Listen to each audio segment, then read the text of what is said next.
Hello friends, welcome back to another reaction video. और मैं हूं ज्योति, वेलकम करती हूं आप सभी का अपने चैनल में।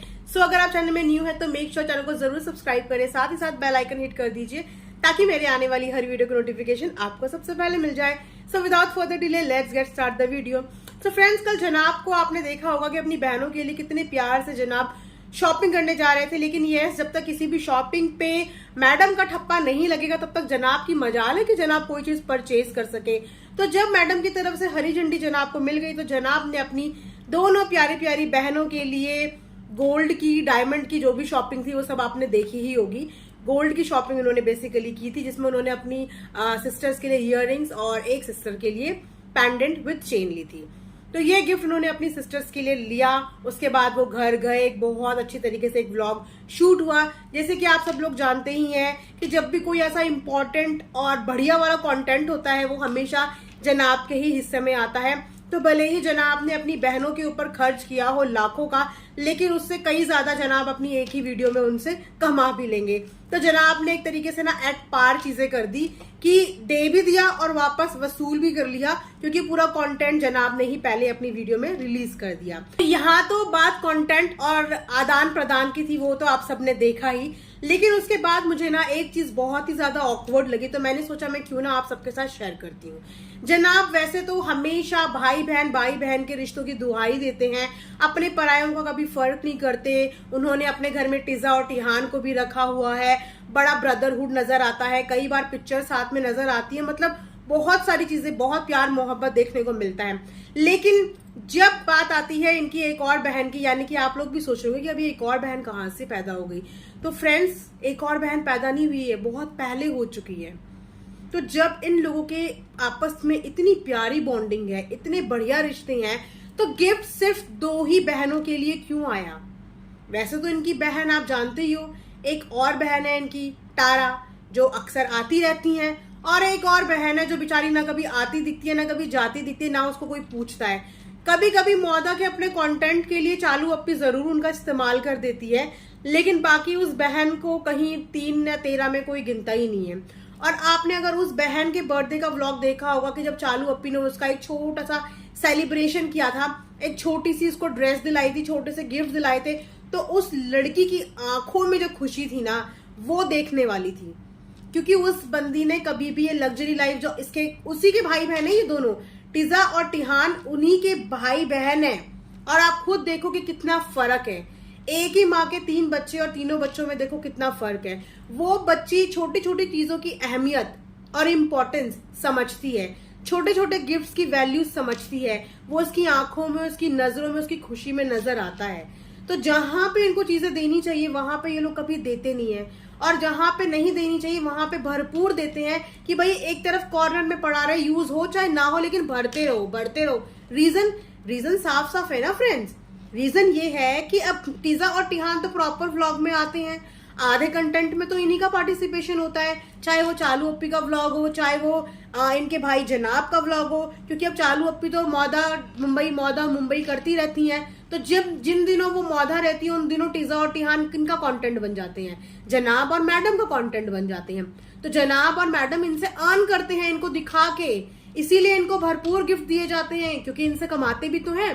लेकिन वो मौदा है बेचारी, उससे क्या ये कमाएंगे, तो उसके लिए कोई गिफ्ट परचेज नहीं किए गए। लेकिन अभी तो रक्षाबंधन था, तो रक्षाबंधन में जब चालू अप्पी ने मौदा जाना ही था, तो चालू अप्पी के हाथों में उसके लिए कोई भी गिफ्ट क्यों नहीं भिजवाया गया? क्यों ये जनाब सिर्फ उन्हीं दोनों के लिए गिफ्ट लेके आए और बाकी जो इनकी बाकी की बहनें हैं उनके लिए क्यों नहीं लेके आए? तो ये चीजें ना, बोलते ना, फर्क करने वाली हो जाती, ना चाहते हुए भी हमें बोलना पड़ता है कि आप ये फर्क करते हो चीजों में। हो सकता है कि ये वीडियो उनके पास पहुंच जाए या कहीं से लोगों के कमेंट से उनको ये आइडिया लग जाए, तो आने वाले 2-4 दिनों में वो ये दिखा दे कि अरे मैंने तो खरीदा था, पर मैंने सरप्राइज देने के लिए रखा हुआ था। तो ये लोग चालाक तो बहुत है, लेकिन चलो अच्छी बात है ना, अगर हमारी वीडियो के जरिए उस बच्ची को कुछ चीज मजबूरी में ही सही लोगों को खरीदनी पड़ती है, तो कम से कम उसके फेस पे स्माइल तो आएगी, और हमारे लिए वही बहुत है। और रही बात ज्वेलरी की, चालू अप्पी के पास इतनी ज्वेलरी है, पता नहीं कितने ओकेजन्स आते हैं, कितने ओकेजन्स जाते हैं। चालू अप्पी को शादी में इतनी ज्वेलरीज गिफ्ट मिली हैं, मतलब आए दिन चालू अप्पी को कुछ ना कुछ गिफ्ट मिलता रहता है इनके भाई भाभी की तरफ से, लेकिन पहनती हुई वो कोई भी चीज नजर ही नहीं आती। तो भाई जिस चीज को किसी ने पहनना ही नहीं है, इस्तेमाल ही नहीं करना है, तो क्या आप लोग उसे असेट्स जोड़ने के लिए गोल्ड गिफ्ट करते हो क्या? कि बेटा आज नहीं, आज से 40 साल बाद तेरे काम आएगा, तू बस जोड़ती रहे। लेकिन जिनको जरूरत है, जिनके पास एक पेयर भी पहनने के लिए नहीं है, उनको आपको दिया नहीं जाता, उनके लिए आपकी जेब से पैसे नहीं निकलते। अभी लास्ट टाइम भी इसके बर्थडे पे चालू अप्पी के, आपको याद होगा तो मैडम ने इसको गोल्ड की चेन विद पेंडेंट ही दिया था, और अभी रक्षाबंधन में भी सेम ही उनको दे दिया। तो कितनी चेन और कितने पेंडेंट इन मैडम को चाहिए, पहननी मैडम ने एक भी नहीं है।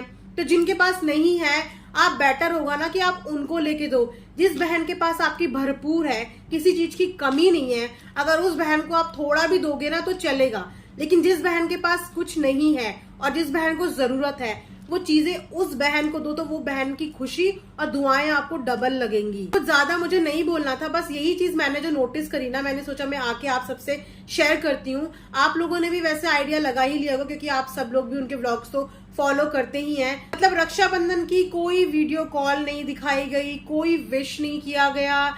मतलब जो 2 बहनें वहां पे प्रेजेंट हैं, सिर्फ उन्हीं बहनों को वैल्यू दी गई। ना तो उन्होंने तारा के साथ कोई वीडियो कॉल या कोई रक्षाबंधन विश दिखाई, कोई इंस्टाग्राम स्टेटस, ना कोई रील, ना कहीं पे कोई विश। ऐसा लगता है कि बस जो काम करेगा उसी पे खर्चा होगा और उसी को दिखाया जाएगा। जबकि आप लोगों ने फ्रेंड्स अगर नोटिस किया होगा ना, तो मौदा से जब भी चालू अप्पी आती हैं, इनकी फुफ्फी, वो चाहे कि कैसा भी फैमिली बैकग्राउंड उनका हो, लेकिन इनकी फुफ्फी स्पेशली इनके पापा के लिए, इनकी मम्मी के लिए, इनके बेबी के लिए गिफ्ट्स भिजवाती हैं। लेकिन कभी भी इन लोगों को उनके लिए गिफ्ट भिजवाते हुए आप लोगों ने नहीं देखा होगा कि कभी भी इन्होंने अपनी फुफ्फी के लिए गिफ्ट भिजवाए हो या उनको कुछ दिया हो। अब तो रक्षाबंधन था, अभी भी इन्होंने उनके लिए कोई गिफ्ट कुछ भी नहीं भिजवाए। सिर्फ इन लोगों को लेना आता है और देने के बदले ये लोग कुछ भी नहीं देते। बेबी के लिए इतने सारे गिफ्ट इनकी फूफी ने इतने प्यार से, हाथों के, ड्रेसेस, इतनी सारी चीजें दिखाई थी। लेकिन पता नहीं ये लोग सिर्फ एक ही तरफा रिश्ता जानते हैं, यानी कि अपनी मम्मी के साइड के सारे रिश्ते नाते इन्हें निभाने हैं, लेकिन पापा की बहनों का ना ये कभी जिक्र करते हैं। हाँ, वो जिक्र तब जरूर करते हैं जब वहां से कोई गिफ्ट्स आए होते हैं, क्योंकि वो कंटेंट होता है ना गिफ्ट में दिखाने के लिए। लेकिन उसके अलावा ना तो कभी पापा की बहनों को ये स्पेशली बुलाते हैं, ना उनको मौदा जाके कभी स्पेशल फील करवाते हैं। और हैरानी की बात यह है कि इनके पापा भी अपनी बहनों को कभी याद नहीं करते। तो अगर इनकी मम्मी के अपने रिश्तों में इतना प्यार है, इतनी मोहब्बत है, तो वो रिश्ते निभाने के लिए इन्होंने अपनी बहू को वो चीजें क्यों नहीं सिखाई कि बहू तुम भी तो कुछ रिश्ते निभाओ। उन बहू का तो अपने मायके वालों से कोई रिश्ता है ना कोई नाता है। रक्षाबंधन का पूरे त्योहार में वो बंदी सिर्फ कोने में बैठ के देख रही थी। इन्होंने किसको राखी बांधनी थी, क्योंकि अपना भाई तो है ही नहीं इनका। लेकिन एक बात होती है ना कि राखी बांधने के लिए वहां पे किसी को भी बांध सकती थी। वहां पे वो देव हैं, उनको बांध सकती थी। इतने सारे इनके स्टाफ में लोग हैं, ये उनको बांध सकती थी। लेकिन खैर अपनी पर्सनल चॉइस है। मैडम ने किसी को भी राखी बांधनी जरूरी नहीं समझी, क्योंकि मैडम को कोई रिश्ते चाहिए ही नहीं अपनी लाइफ में। मैडम चाहती ही नहीं कि मैं कोई रिश्ते बनाऊं। और वैसे भी आप सब तो जानते ही हैं कि मैडम रिश्ते बनाने में कितनी ज्यादा कच्ची हैं। खैर बनाने में तो फास्ट है, अपनी कन्वीनियंस के अकॉर्डिंग बना लेती हैं, लेकिन निभाने में बहुत कच्ची हैं। तो बेटर ही है कि मैडम से तो वैसे ही कोई रिश्ता ना ही बनाए, क्योंकि मैडम निभाने के नाम पे फिर कर देती है फोन में ब्लॉक या चैट ब्लॉक। खैर ये था मेरा आज का एक छोटा सा रिएक्शन आप सबके लिए। आई होप कि आप लोगों को पसंद आया होगा। पसंद आएगा तो लाइक एंड सब्सक्राइब जरूर करें। And thanks for watching earth mom Dehradun.